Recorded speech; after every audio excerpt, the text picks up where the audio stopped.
네, 오늘은 누구나 다 아는 유명한 그 퀄러티 기업이죠. 이게 좀 요즘 좋은 가격대로 좀 들어온 것 같아서 포트에 일정 부분 담아 놓으면은 마음 편히 끌고 갈 수 있는 기업 같아서 요거 설명드리겠습니다. 그래서 간략하게 아마존 1위 하는 여드름 패치 OEM 기업이에요.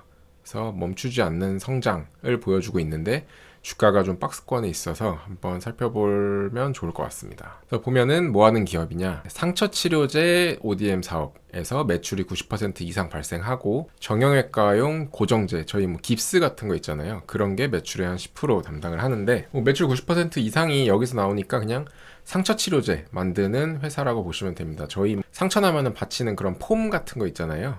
무슨 수분 밴드 요런 거 만드는 회사입니다. 한 4개 정도 크게 있는데 보시다시피 이 하이드로 요게 상처 치료제 폼이거든요.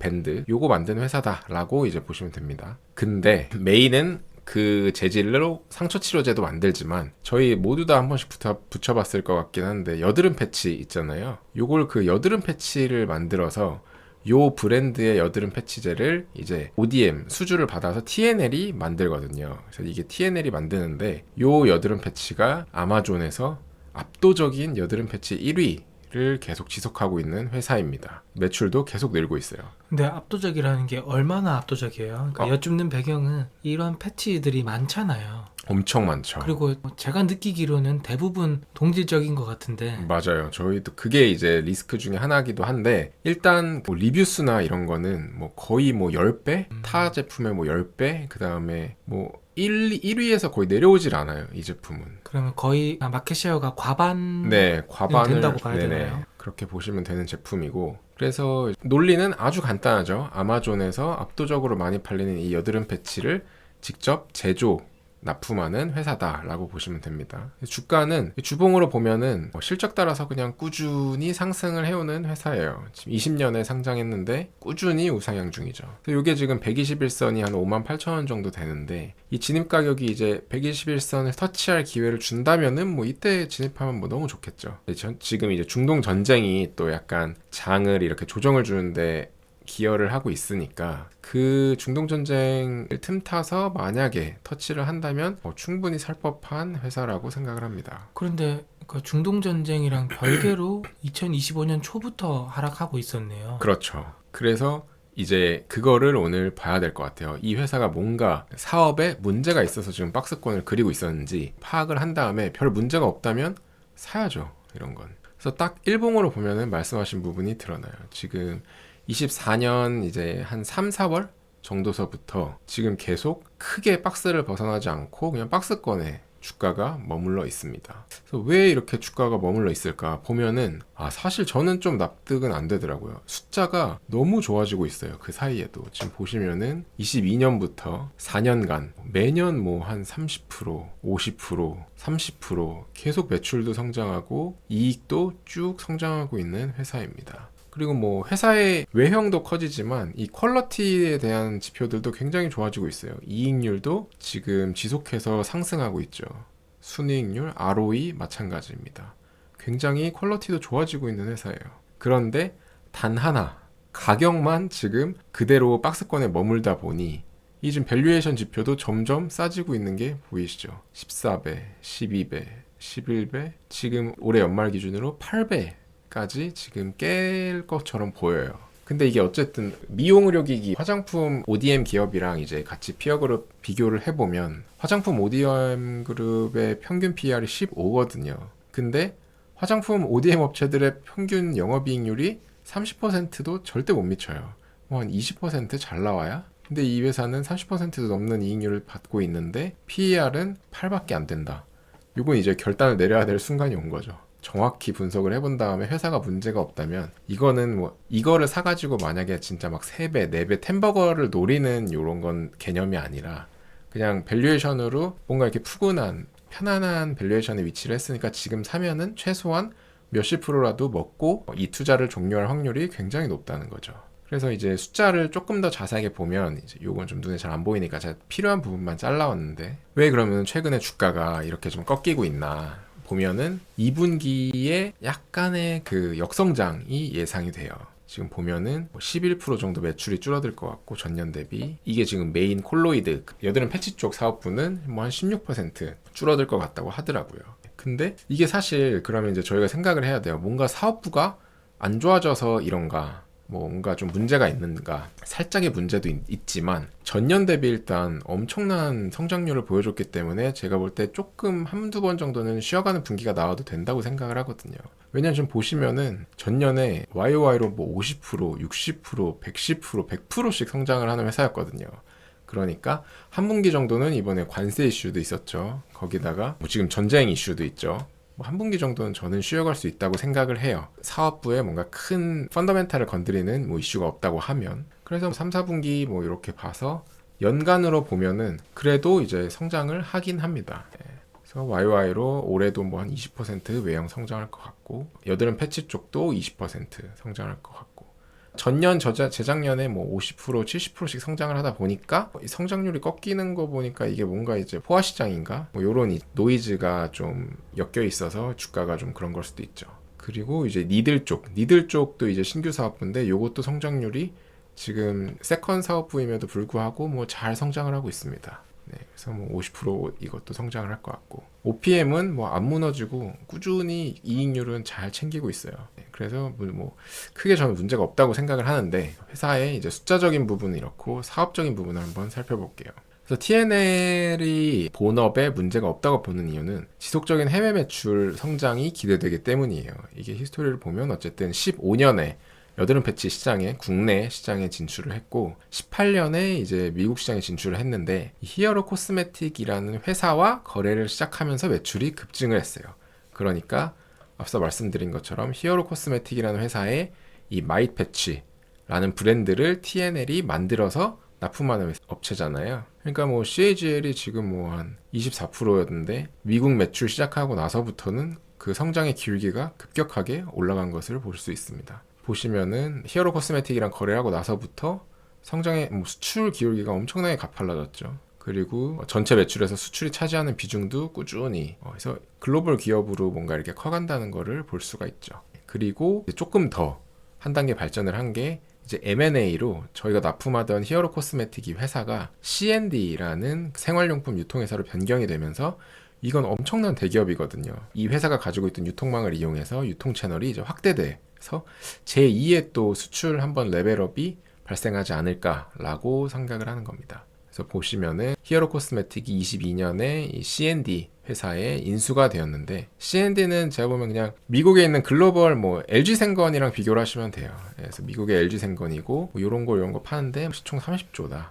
그래서 TNL의 지속적인 매출 고성장의 주요 요인으로 작용할 겁니다. 보면은 과거에 이제 히어로 코스메틱은 온라인에 국한해서 이제 사업을 하는 회사였다면 C&D는 뭐 코스트코처럼 뭐 오프라인에 있고 뭐 온라인도 당연히 있고 그래서 엄청나게 다양한 판매 채널을 보유하고 있어서 TNL이 이 유통망 확장에 굉장히 이제 기여를 받을 수 있습니다. 미국, 월마트, 뭐 타겟, 뭐 호주, 캐나다, 프랑스 그러니까 한 번에 글로벌화가 이제 이루어지는 거죠. C&D에서 작년 4분기 실적 발표 중에 이제 얘기했던 걸 좀 보면은 신상품인 마이트 패치 바디, 그러니까 원래는 여드름 패치만 하고 있었는데 이제 몸드름 패치까지 이제 내가지고 바디 케어에도 이제 진출을 할 거다. 물론 이거 TNL이 만듭니다. 그래서 히어로 브랜드를 24년에는 유럽 40개국에 진출시켰는데 올해는 10여 개에 추가적으로 더 진출시킬 거다. 그러니까 점점 더 글로벌화가 뭐 알아서 되는 거예요. TNL은. 그래서 요것도 지금 저는 되게 좋은 포인트로 봤는데 미국 여드름 케어 카테고리의 전체 가정용 침투율이 25%래요. 그러니까 기존의 미국인들이 여드름 케어 관련 시장의 제품을 한 25% 정도 사용하고 있다고 보면 여드름 패치 그중에 히어로는 아직 8.7%밖에 침투를 못했대요. 그러니까 다른 여드름 제품처럼 침투율을 이제 따라간다고 보면은 앞으로도 한 3배는 더 성장할 룸이 남아있는 거고 또 여드름 카테고리 전체 성장률을 봐도 국내는 지금 침투율이 70%거든요. 이 정도가 돼야 성숙한 시장으로 본대요. 그러니까 미국 시장은 아직도 여드름 케어 관련 시장이 3배 정도 더 늘어날 룸이 있고 거기에 더해서 이제 히어로 여드름 패치 제품만 하면은 뭐 거의 9배 정도 더 늘어난다고 볼 수도 있죠. 그리고 동시에 유럽은 미국보다도 더 초기 시장이라고 하니 C&D를 통해서 유럽에 지금 이제 납품을 시작했잖아요. 24년에. 저는 성장이 한 단계 레벨업이 될 수 있다고 생각을 해요. 만약 유럽에서 반응이 오기 시작하는 시점이 온다면. 그래서 뭐 사업에 전혀 문제가 없다고 지금 보이고. 근데 저게 침투율이라는 게 그 전체가 25%고 히어로는 9%다. 그러면 저게 마켓 쉐어가 25분의 9해서 뭐 36%다. 이렇게 해석하면 되는 건가요? 뭐 사실 저도 그게 좀 헷갈리긴 하는데 제가 이해하기로는 미국 여드름 케어 카테고리의 전체 가정용 침투율이 25%니까 뭐 여드름 바르는 거, 연고 뭐 등등 뭐 이런 제품들이 다 가정용이 25%가 침투해 있는데 히어로는 아직 그 안에서 8.7%를 MS를 갖고 있다고 제가 이해를 한 게 아니라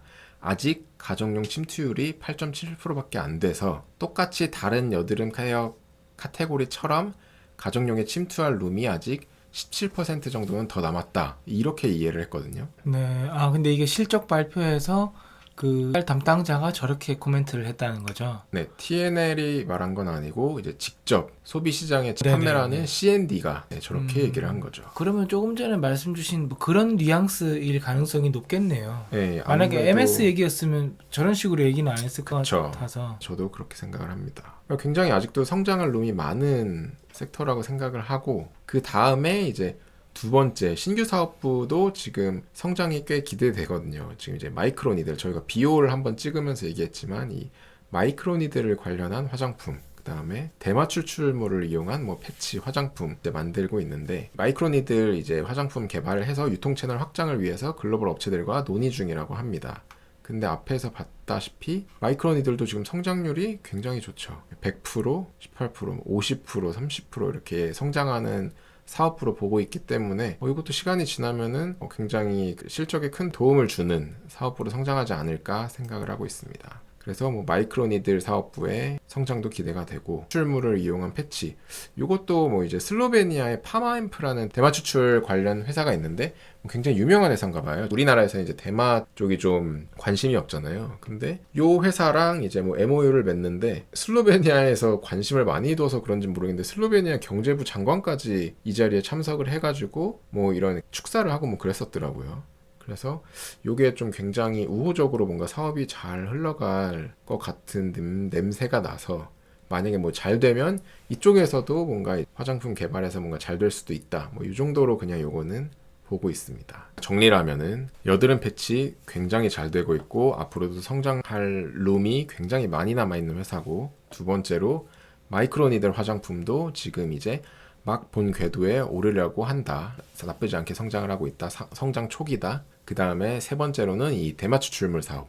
여기도 뭔가 결과물이 나오면은 좀 밸류를 받을 수 있지 않을까라고 이제 보는 거고. 근데 리스크는 그럼 뭐냐? 확실히 리스크는 있어요. 이 C&D 앞에서 말씀하셨듯이 이게 이제 TNL을 저절로 글로벌로 이제 만들어주는 역할도 하지만 매출 확장시켜주는 역할도 하지만 동시에 TNL 매출이 75% 이상이 C&D 향이거든요. 그러니까 지금 이제 C&D가 다른 ODM 업체, 그러니까 세컨 밴드를 찾는다면 그래서 단가를 이제 후려치기 시작한다면 그러면 이제 그때도 TNL이 이익률을 30% 이상씩 낼 수 있는 회사로 남을 수 있을까? 그런 이제 의문이 들긴 하죠. 그래서 안정적 성장을 위해서는 고객 다변화의 필요성이 필수적이고 회사에서도 요걸 인지하고 있어서 유럽에서 올해 막 여드름 패치가 이제 사업을 시작했으니까 유럽에서 성공적인 안착 후에 이제 내년부터는 C&D 말고도 고객층 다변화를 좀 위해서 노력할 예정이라고 하더라고요. 마이크로 니들 사업부는 애초에 그래서 C&D 외의 거래처들과 지금 진행을 하면서 사업을 확장시키고 있어서 마이크로 니들 사업부가 성장하면 조금 고객 집중 리스크가 감소할 수도 있어 보입니다. 그 다음에 단기적으로는 이제 수주 잔고가 조금 흔들리고 있거든요. 그래서 수주가 꺾이는 거 보니까 인기가 다 했나 이제 그러면 하향세인가라는 우려가 생긴 거죠. 일단 그래서 25년 1분기까지 보면은 뭐 매출 이익 엄청나게 성장을 이어가고 있었는데 반면 1분기 수주 잔고를 보면은 전분기에는 이제 430억이었는데 1분기 수주 잔고는 300억 확 떨어졌죠. 그래서 이게 과연 수주 잔고가 이제 더 안 쌓이는 거 보니까 미국 수요가 이제 지속되는 건가에 대한 의문 때문에 실적이 엄청 잘 나왔는데도 주가가 지금 하락하고 있는 거죠. 그래서 이 수주 잔고가 다시 차오를 때 이런 노이즈들이 사라지면서 주가가 다시 좀 오르지 않을까 그렇게 생각을 하고 있는데 그럼 이제 저희가 생각해야 되는 거는 이 수주 잔고 꺾인 게 앞으로 쭉 이어질 거냐 아니면은 단기적으로 꺾인 거고 다시 수주 잔고가 늘어날 거냐, 그 판단을 하면 이제 지금이 매수해야 되냐 팔아야 되냐를 생각할 수 있잖아요. 보면은 해외 매출액이랑 수주 잔고가 확실히 상관관계가 높아요. 수주 잔고 따라서 해외 매출액도 거의 같이 움직이는데 지금 수주 잔고가 1분기에 이렇게 꺾였죠. 그래서 해외 매출도 그러면 꺾이겠네, 요 논리로 이제 지금 주가가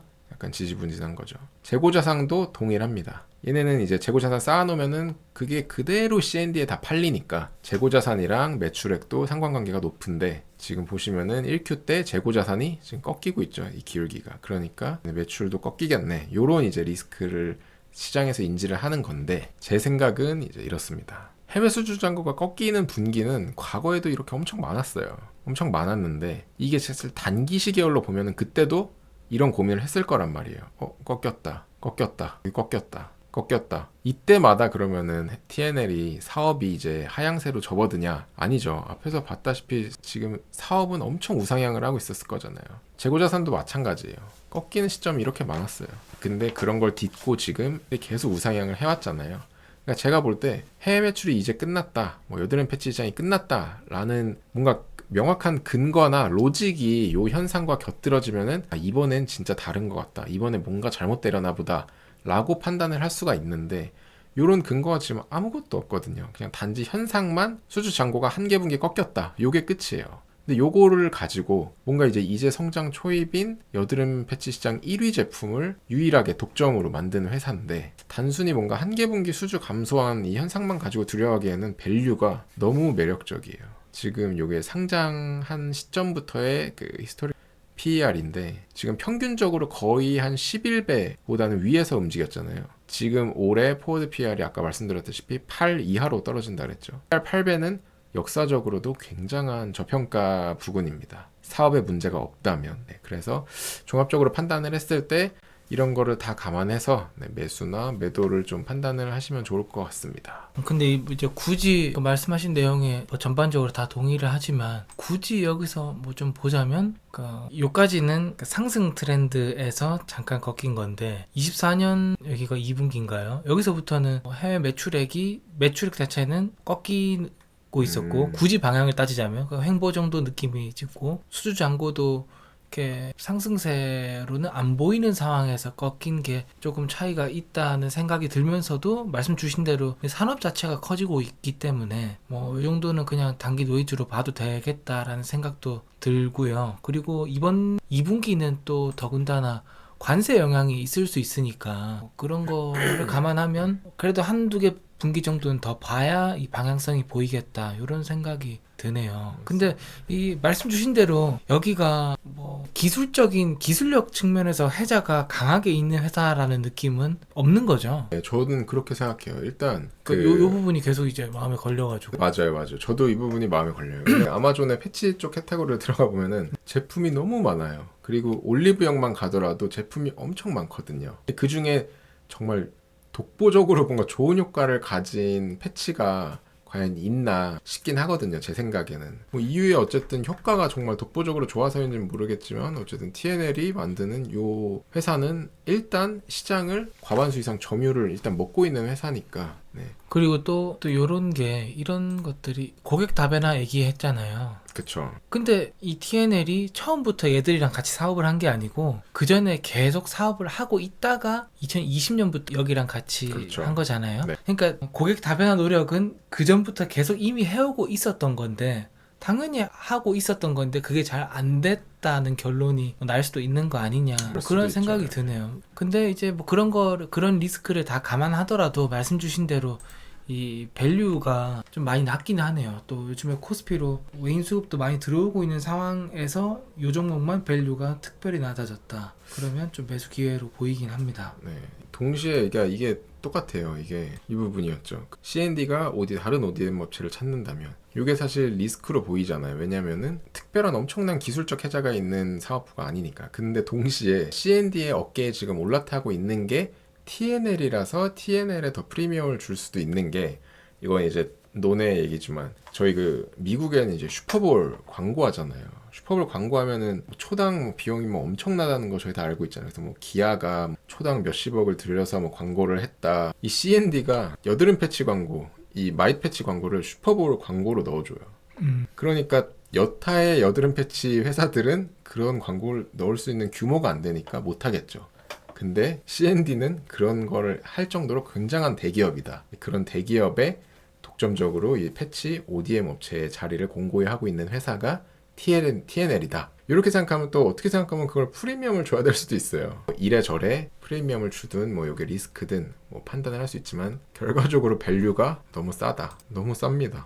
그래서 아까 말씀해 주셨다시피 24년도부터 이제 해외 매출이 조금 정체세고 수주잔고도 뭐 정체세라고 해서 그래서 뭐 24년 2분기부터 이렇게 박스권에 갇혀 있는 걸 수도 있을 것 같은데 그러는 순간에도 지금 매출은 계속 늘고 이익은 계속 늘고 있는 상황이니까 밸류는 점점 싸지고 있는데 이 뭔가 이렇게 응축되고 있는 이런 에너지들이 한 번은 솟지 않을까라는 게 제 생각이고 뭐 이렇게도 볼 수 있겠네요. 굳이 성장을 못한다고 해도 박스권 플레이로 생각을 해도 이 정도 라인에서는 사서 이 정도 라인에서 얼마든지 팔 수 있을 시기가 뭐 미래에 있지 않을까 지금 산다면 이 정도 생각을 하는 회사라 좀 편안하게 접근할 수 있는 회사라고 생각을 합니다.